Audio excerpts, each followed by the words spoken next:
बिस्मिल्लाहिर्रहमानिर्रहीम अस्सलामुअलैकुम वरहमतुल्लाहि वबरकातुहू। गाइज आज का हमारा प्रोजेक्ट है नाइट सिक्योरिटी लाइट कंट्रोल। तो चलिए इसके लिए सर्किट डायग्राम, कोड और हेडर फाइल डाउनलोड कर लेते हैं।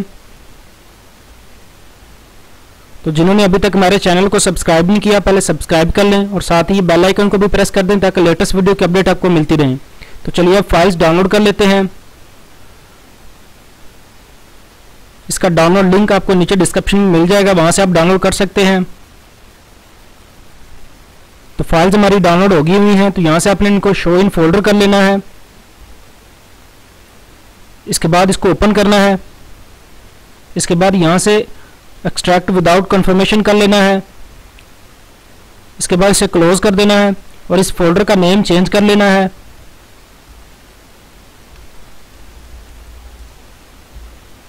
इसके बाद इसे ओपन करना है। तो इसमें सबसे पहले हमारे पास काउंट टाइमर की हेडर फाइलें हैं। इसके बाद सर्किट डायग्राम है। इसके बाद कोड है। तो सर्किट डायग्राम को ओपन करते हैं। इसमें सबसे पहले हमने आर्डिनो नैनो यूज किया हुआ है। इसके बाद एक 10K की पोटेंशियोमीटर यूज की हुई है जो कि आर्डिनो की A0 पिन के साथ अटैच है। इसके बाद एक LDR सेंसर यूज किया हुआ है जो कि आर्डिनो की A1 पिन के साथ अटैच है और इसको 100K से पुल डाउन किया हुआ है। इसके बाद एक PER सेंसर यूज किया हुआ है जो कि आर्डिनो की A2 पिन के साथ अटैच है। इसके बाद एक 5 वोल्ट का रिले मॉड्यूल यूज किया हुआ है 220 की स्विचिंग के लिए जो कि आर्डिनो की 6 पिन के साथ अटैच है। इसके बाद 2 LEDs यूज की हुई है और इसके बाद 470 ओम की 2 रेजिस्टेंस यूज की हुई है। इसके बाद पावर अडाप्टर यूज किया हुआ है 5 वोल्ट और 2 एम्पेयर का। तो ये थी circuit diagram 1 PER sensor SR505 के लिए। तो अब आपको दूसरी सर्किट डायग्राम का भी ओवरव्यू दे देता हूं। तो इस सर्किट डायग्राम में हमने PER सेंसर SR501 यूज किया हुआ है। बाकी सेम ही सर्किट डायग्राम है और सेम ही कोड दोनों सेंसरों के लिए अप्लाई होगा। तो ये थी हमारी सर्किट डायग्राम। चलिए अब डायग्राम के मुताबिक हार्डवेयर ज्वाइन कर लेते हैं।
Welcome back. तो चलिए अब आपको कोड का ओवरव्यू देता हूं। तो ये हमारा कोड है, इसको आपने ओपन कर लेना है आर्डिनो IDE पे। कोड, सर्किट डायग्राम और हेडर फाइलों का लिंक आपको नीचे डिस्क्रिप्शन में मिल जाएगा, वहां से आप डाउनलोड कर सकते हैं। तो ये हमारा कोड है। इसके साथ ही काउंट टाइमर की हेडर फाइलें भी ओपन होगी हुई हैं। आपने एक बात का ख्याल रखना है कि जब आप कोड ओपन करोगे तो इसके साथ ही ये काउंट टाइमर की हेडर फाइलें भी ओपन होनी चाहिए हैं। इसमें सबसे पहले हमने काउंट टाइमर की हेडर फाइलें कॉल करवाई हुई हैं। इसके बाद टाइमर के नाम से एक वेरिएबल हेडर फाइलों को कॉल करवाई हुई है। इसके बाद पोटेंशियोमीटर के लिए A0 पिन इनिशियलाइज की हुई है। इसके बाद LDR सेंसर के लिए A1 पिन इनिशियलाइज की हुई है। इसके बाद PIR सेंसर के लिए A2 पिन इनिशियलाइज की हुई है। इसके बाद रेड LED के लिए 2 पिन इनिशियलाइज की हुई है। ग्रीन LED के लिए 3 पिन इनिशियलाइज की हुई है और रिले के लिए 6 पिन इनिशियलाइज की हुई है। इसके बाद LDR और PIR की वेरिएबल इनिशियलाइज की हुई है। इसके बाद ब्राइटनेस की वेरिएबल इनिशियलाइज की हुई है। इसके बाद रीड ADC की वेरिएबल इनिशियलाइज की हुई है। इसके बाद सेट टाइमर की वेरिएबल इनिशियलाइज की हुई है। इसके बाद सेकंड की वेरिएबल इनिशियलाइज की हुई है। इसके बाद स्टार्ट की वेरिएबल इनिशियलाइज की हुई है। इसके बाद अवॉइड सेटअप है। अवॉइड सेटअप में सबसे पहले सीरियल बॉर्डर इनिशियलाइज किया हुआ है 9600 बॉर्डर डाटा रेट पर स्पीड होता है। इसके बाद पोटेंशियोमीटर की पिन इनपुट मोड में इनिशियलाइज की हुई है और सेंसरों की पिन भी इनपुट मोड में इनिशियलाइज की हुई है। इसके बाद LEDs की पिन आउटपुट मोड में इनिशियलाइज की हुई है। इसके बाद रिले की पिन भी आउटपुट मोड में इनिशियलाइज की हुई है। इसके बाद रिले की पिन को स्टार्ट में ही हाई किया हुआ है क्योंकि रिले हमारी हाई पे ऑफ हो रही होती है और लो पे ऑन हो रही होती है। तो जैसे ही हम कोड स्टार्ट करते हैं साथ ही हमारी रिले ऑफ हो जाती है। इसके बाद प्रिंट टाइमर का फंक्शन कॉल करवाया हुआ है 999 मिली सेकंड के बाद। इसके बाद 1000 मिली सेकंड का डिले है। इसके बाद अवॉइड प्रिंट टाइमर है। इसमें हम सेकंड की वेरिएबल प्लस कर रहे हैं। यहाँ से हमने जो प्रिंट टाइमर का फंक्शन कॉल करवाया था 999 मिली सेकंड के बाद जैसे हम इसको स्टार्ट करते हैं यहां से एक वैल्यू प्लस हो जाती है, सेकंड की वेरिएबल में ऐड हो जाती है। इसके बाद अवॉइड सबसे पहले टाइमर रन हो रहा है जो कि हेडर फाइल को कॉल करवा रहे होते हैं हम। इसके बाद पोटेंशियोमीटर की पिन एनालॉग रीड हो रही है। यहाँ से जो भी वैल्यू रीड होगी रीड ADC की इक्वल होगी। जो पोटेंशियोमीटर की पिन से मिनिमम वैल्यू रीड होगी वो 0 होगी और मैक्सिमम 1023 होगी। इसके बाद रीड ADC की वेरिएबल को हमने 1.705 पे डिवाइड किया हुआ है। हमने मैक्सिमम टाइम 10 मिनट का रखना है तो 10 मिनट के अंदर हमारे 600 सेकंड आते हैं। तो यहाँ पर हम 1023 को डिवाइड कर रहे होते हैं 1.705 पे। हमारे पास जो वैल्यू डिवाइड होने के बाद आती है वो 600 होती है तो उसको हमने सेट टाइमर की इक्वल कर देते हैं। तो यहाँ से जो टाइम हमने 0 से 10 मिनट का सेट करना होता है सेट टाइमर की वेरिएबल अपडेट हो जाती है। इसके बाद LDR सेंसर की पिन एनालॉग रीड हो रही है। यहाँ से जो भी वैल्यू रीड होगी LDR की वेरिएबल की इक्वल होगी। इसके बाद LDR की वेरिएबल को हमने 10.23 पे डिवाइड किया हुआ है 0 से 100% की वैल्यू निकालने के लिए, तो जो कि हमारी ब्राइटनेस की वेरिएबल की इक्वल हो जाएगी। इसके बाद PIR सेंसर की पिन रीड हो रही है डिजिटल, तो ये PIR की वेरिएबल की इक्वल होगी। तो PIR सेंसर डिजिटल रीड हो रहा है 0 या 1।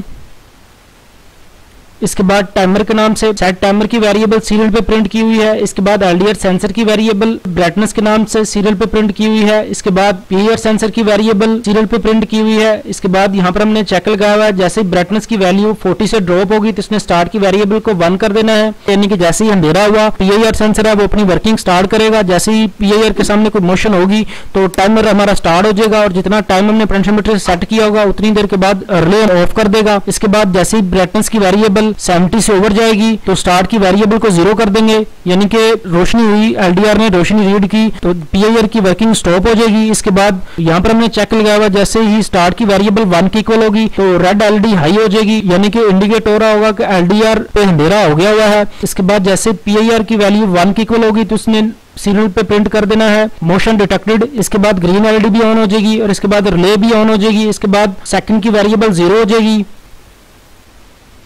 इसके बाद टाइमर स्टार्ट हो जाएगा, यानी कि जैसे ही PIR के सामने मोशन होगी टाइमर जो पहले सेकंड काउंट हो गए हुए हैं वो 0 हो जाएंगे। इसके बाद टाइमर फिर दोबारा से स्टार्ट हो जाएगा। इसके बाद अगर PIR सेंसर के सामने कोई मोशन नहीं है तो उस कंडीशन के ऊपर एल्स में जाएगा। एल्स में यहाँ पर सीरियल पे प्रिंट किया हुआ है मोशन स्टॉप्ड। इसके बाद ग्रीन LED पिन लो की हुई है, यानी कि ग्रीन LED ऑफ हो जाती है। इसके बाद सेकंड की वेरिएबल पे चेक लगा हुआ है जैसे ही सेकंड की वेरिएबल सेट टाइमर की वेरिएबल से ओवर जाएगी जो हमने ऊपर पोटेंशियोमीटर से 0 से 600 के सेंटर में सेट की होगी, तो जैसे ही इस वेरिएबल से सेकंड की वेरिएबल ओवर जाएगी तो सेकंड की वेरिएबल भी 0 हो जाएगी और साथ ही टाइमर भी स्टॉप हो जाएगा और साथ ही रिले की पिन हाई हो जाएगी, यानी कि रिले हमारी ऑफ हो जाएगी। इसके बाद अगर स्टार्ट की वेरिएबल 0 की इक्वल होती है, यानी कि ब्राइटनेस की वेरिएबल 70 से ओवर चली गई तो उस कंडीशन के ऊपर रिले की पिन हाई हो जाएगी, यानी कि रिले हमारी ऑफ हो जाएगी और इसके बाद रेड LED भी ऑफ हो जाएगी और इसके बाद ग्रीन LED भी ऑफ हो जाएगी। इसके बाद टाइमर भी स्टॉप हो जाएगा। इसके बाद 100 मिली सेकंड का डिले है, 100 मिली सेकंड डिले पे ये लूप रीड होता रहेगा। तो ये था हमारा कोड। चलिए अब इसको आर्डिनो में अपलोड करते हैं। तो यहाँ से आपने टूल्स में जाना है। टूल्स में जाने के बाद बोर्ड सेलेक्ट करना है, आर्डिनो नैनो। बोर्ड सेलेक्ट करने के बाद दोबारा फिर टूल्स में जाना है। तो यहाँ से अपने पोर्ट सेलेक्ट करनी है। इसके बाद यहाँ से अपने कोड अपलोड कर देना है। Done uploading. कोड हमारा अपलोड हो गया हुआ है। तो चलिए अब आपको हार्डवेयर का ओवरव्यू दे देता हूँ।